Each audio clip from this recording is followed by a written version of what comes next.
اس میں حکمت کی ضرورت تھی، کیونکہ نبی کریم صلی اللہ علیہ وآلہ وسلم نے یہ حکم فرما دیتے کہ لونڈیاں آزاد ہیں اور غلام کا دور ختم ہوا تو ہر گھر سے لونڈی آزاد ہوئی تھی، لہٰذا اب ان کو حفاظت تو مل سکتی، تو ظاہر بات ہے کہ ان کو غلام نہیں سنبھال سکتے تھے، کیونکہ وہ خود صرف 2 روز کے کھانے پر اپنی ملکیت کو کھو چکے ہوتے، اور وہ لونڈیوں کی کیسے حفاظت کر پاتے۔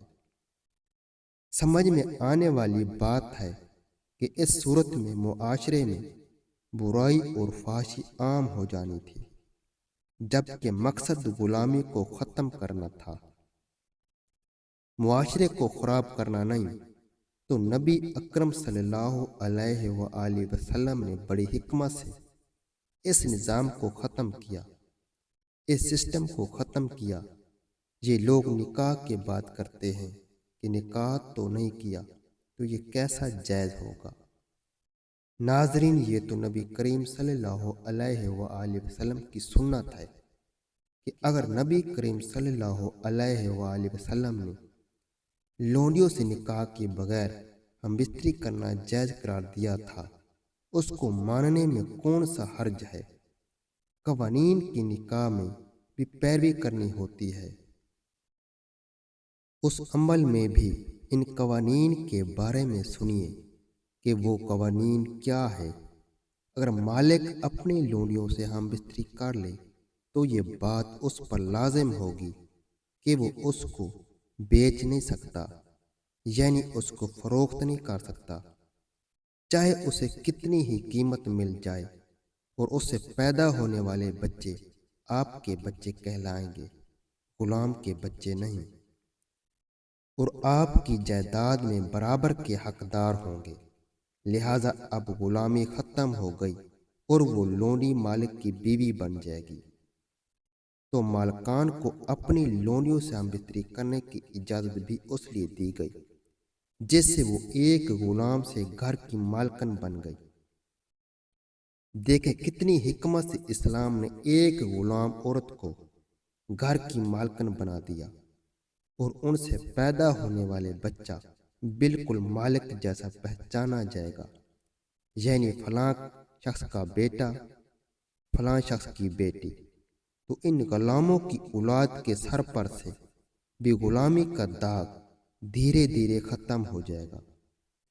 بے شک اس میں کوئی شک نہیں کہ اسلام ایک سچا دین ہے، اور یہ اسلام کی حکمت کا نتیجہ اب آپ کے سامنے ہے کہ آج کے دور میں کوئی لونڈی یا غلام اسلامی دنیا میں موجود نہیں ہے، بلکہ اس کا نام ایک ختم ہو گیا، اور آج کی اس بارے میں سوال کرتے ہیں اور معلومات حاصل کرنا چاہتے ہیں، کیونکہ غلامی اب تاریخ بن چکی ہے۔ اب بات یہ ہے کہ کیا لونڈیاں آج بھی رکھی جا سکتی ہے؟ کیا گھر میں کام کرنے والے بھی لونڈی ہے؟ کیا ان سے ہم بستری کرنا جائز ہے؟ تو سب سے پہلے بات لونڈی زر خرید ہوتی ہے، تنخواہ دار نہیں ہوتی۔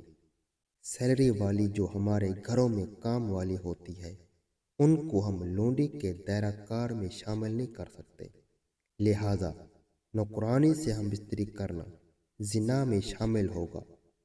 تو آج کل کے دور میں لونڈی کا تصور اس لیے نہیں کیا جا سکتا کہ زر خرید یعنی کسی انسان کو خریدنا ناممکن ہے جس کو غلامی میں رکھا جا سکے۔ ہاں، اگر آپ کو زر خرید بھی مل جاتی ہے تو اس سے نکاح کے 2 بول پڑھنے پر کیا حرج ہے؟ اگر لونڈی کو بیوی کی طرح استعمال کرنا چاہتے ہیں اور اس کے بچوں کو پورا حق بھی دینے پر راضی ہے تو اس کے ساتھ نکاح کے 2 بول پڑھنے میں کیا حرج ہوگا؟ کیونکہ غلام کا دور ختم کیا گیا، اب غلامی دوبارہ کیسے ممکن ہے، کیسے جائز ہو سکتی ہے؟ اسلام نے جس کام کے کرنے کا حکم دیا اس کو کرنے میں انسانیت کوئی بھلائی ہے۔ دعا ہے اللہ تعالی ہم سب کو شریعت کے مطابق زندگی گزارنے کی توفیق عطا فرمائے اور ہم سب کو دین حق پر چلنے کی توفیق عطا فرمائے اور ہم سب کو 5 وقت کی نماز با جماعت پڑھنے کی توفیق عطا فرمائے۔ آمین ثم آمین۔